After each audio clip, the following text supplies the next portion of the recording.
Hello, once again, this is RoboJ. Welcome to my channel. And today we're going to be continuing work from the first video we made of basically setting up a template on the OSC touch surface control program. Now this is a touchscreen control surface that I'm communicating with my DAW, Ableton, right here.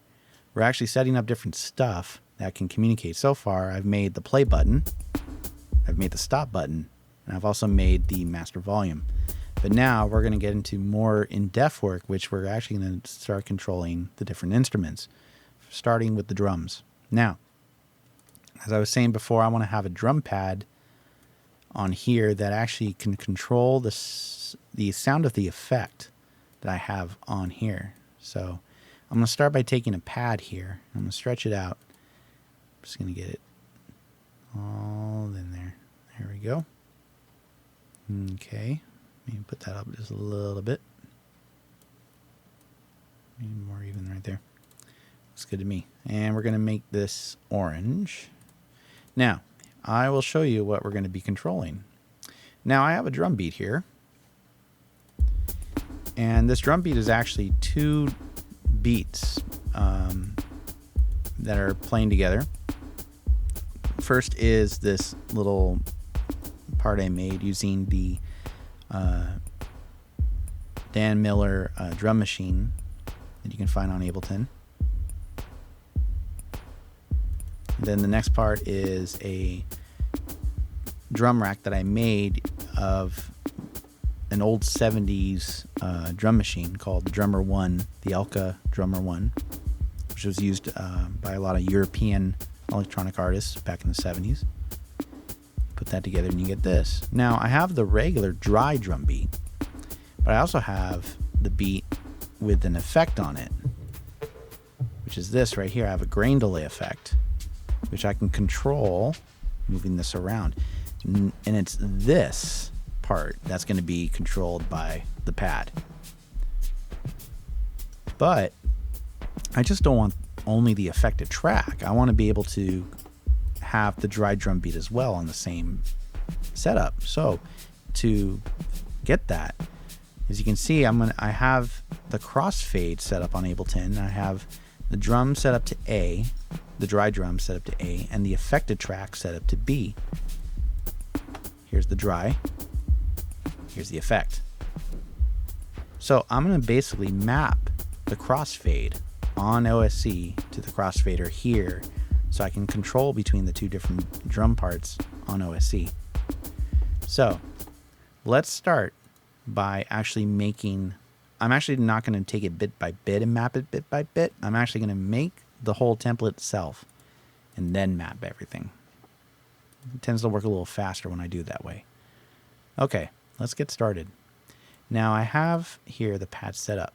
Now it's going to be like this. But I thought it'd be cool, like in the template, where I'm going to take a little GLSL animation, which you can upload any GLSL animation you want. This is what they give you, stock for the animation. I'm going to send this to the back because now I can control the pad over the animation, and I'm also just going to kind of make it not as bright. There we go. That works for me. Okay, next, actually, you know what I'm going to do? I'm going to move this a little bit to the side, because we're going to be filling up with a lot more stuff, so I'm going to just kind of move it there. There we go. That's better. And then I'm going to send this to the back, and that one's good. Okay, yeah, bring it to the front. Okay, very cool. All right, so there we go. Next, I'm going to create the crossfader. I'm going to take a slider, stretch it out horizontally because I want to make it horizontal. Okay, now with the slider you have it like this, but I want it to be a crossfader, so I'm going to change this to bidirectional. And with this bidirectional you can do this, but I want to just jump between A and B. I don't want it to do that, so I'm going to click on the steps here, just make it one step. So now it works like this. So now I can slide. As you can see, I'm sliding in between there. That's exactly what I want. I want to make this purple. I'm going to move this down here, right under the pad. So now it'll look like this. Pretty cool. Okay, next I want to create a volume level, master volume for the drum part, for the drum track here. I'm just going to put this right there in between, right smack in the middle. Stretch this out, and I'm going to color this green. As in my last template, I made all the master volumes for all the tracks green, just to keep color coding. Next, I'm going to make dials. I'm going to stretch these out a bit. Let me see. I'm going to try to fit them in there. I don't want it to take all the room, but I want it to, you know. Let me see. Maybe a little smaller.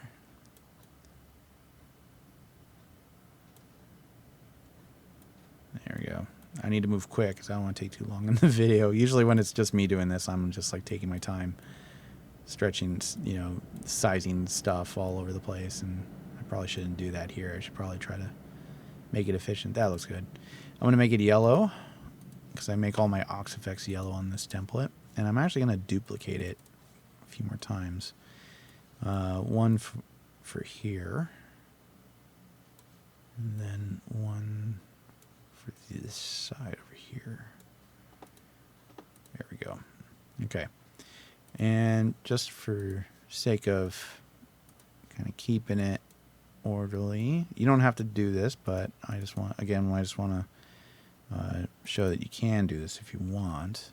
I'm going to name this for the effect. Now, for the Aux effects, I have, if you go to Ableton, I have some Aux effects right here. I have the Abbey Road reverb plates, the plate reverb, which fantastic effect. As you can hear, it's already here right there because it's like not as loud, but here you go. Let me move this up. There's the plates. And then we have chamber. We have the Abbey Road chamber reverb right here. These are both made by Waves. Fantastic, absolutely brilliant reverb plugins. If you're able to get this, you should, because it's really good. Okay, so what I'm going to be doing is I'm going to be mapping the effect control here for this track to these. So what I'm going to do here is I'm going to name this plate. Okay, I'm going to put it right there. Okay, I'm going to duplicate that and then name this one chamber. I'll put you right there. Okay, let's see how it looks. Yeah, that looks good. Okay, and you know I'm going to send this to the back. Very cool. Now for these dials, I actually don't know what to do with them. I mapped them. I actually don't think I mapped them in my template. I think I just had them there. I just never ended up mapping them. But I'm just going to make these pink for now. Maybe we can map these later. Okay. Next, I'm just going to take the null thing here. I'm just going to make the border right now, just so I can have this ready to go. Okay, I'm going to send that to the back. Let's see how it looks. Beautiful. Wow, it's gorgeous. Okay, well, let's map this up. Let's start. Now, I'm going to start it with the crossfader because we were mapping the master section, and the crossfader for Ableton is in the master section. So I'm just going to keep it orderly like that. Now, if you remember, we had MIDI channel 16, CC1, CC2, CC3. For this, we're going to keep it going. MIDI channel 16, CC4. Okay. Next is the volume level. And we're going to make that 16 dash, you guessed it, 5. For the plate, we're going to make it 16, 6. And for chamber, 16, 7. All right, so once again, we got channel 1, CC1, CT2, sorry, channel 16, CC1, CC2, CC3, CC4, CC5, CC6, CC7. Okay, now for the pad. The pad's the interesting one because since the pad can be multi-directional, you have an X and a Y. So we're going to make both the channel for the X and the Y channel 16.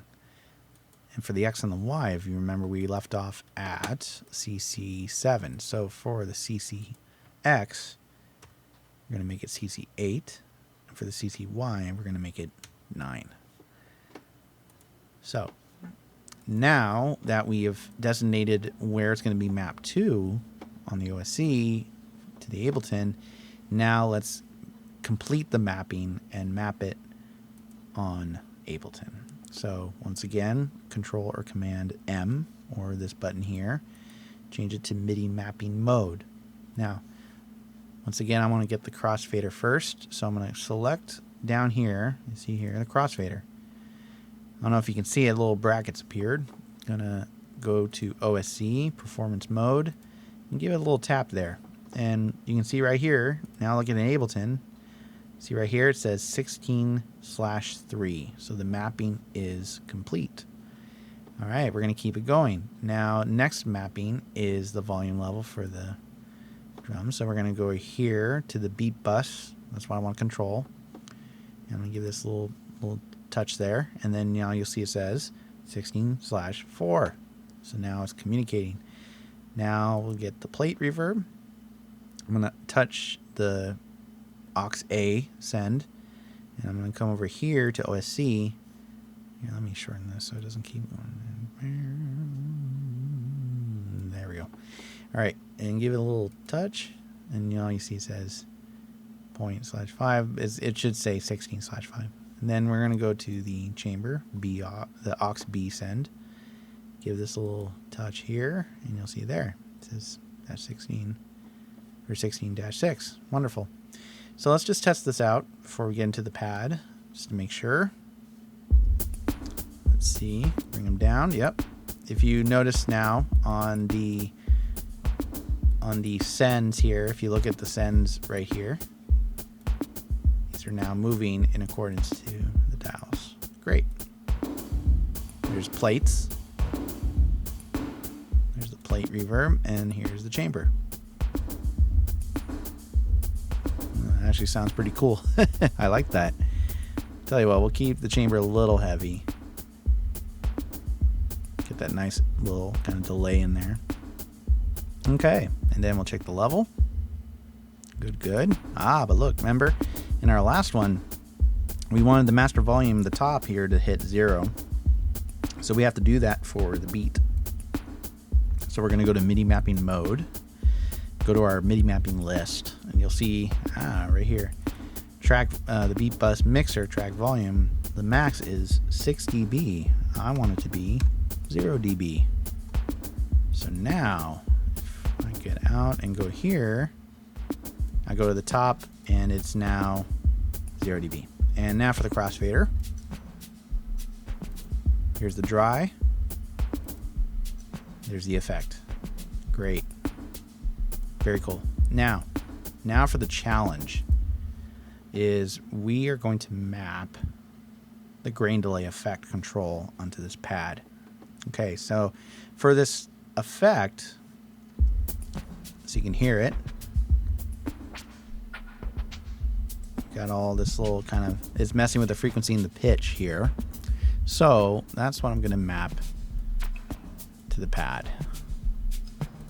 Okay, so let's map it now.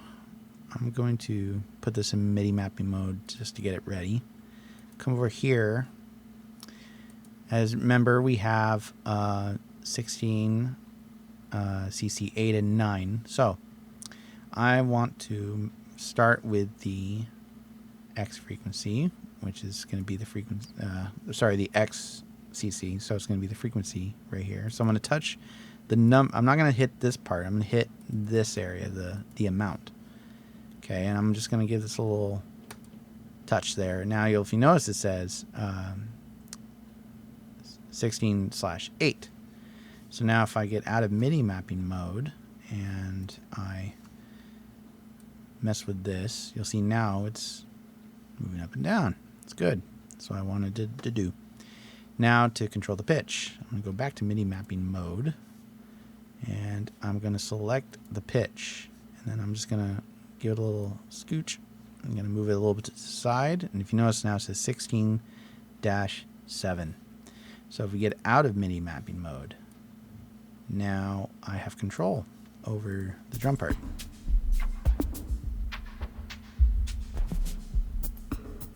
Pretty cool, huh?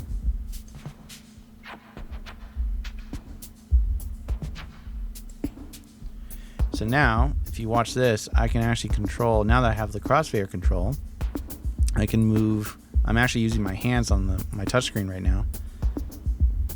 You can, so this is how I'll use it. So I'll start with a dry, and I'll move to the effect.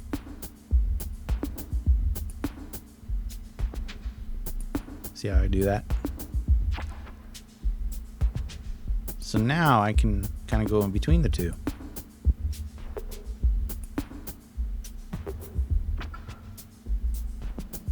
Pretty cool. All right. That was fun. And we'll stop it here. Now that we hit the next part. The next part of the video will be creating the little musical pad right here, which we can control one of the keyboards here. So yeah, I hope you enjoyed this part of the video. Once again, if you liked it, please give it a thumbs up, and if you really like it, please subscribe to my channel. I just started this channel, so I could love some more subscribers, and let's keep this going, and I'll be filling this channel with more content, and yeah, I hope you like this, and I will see you in the next part of this video where we're going to continue making this template. All right, I will see you guys next time. Bye.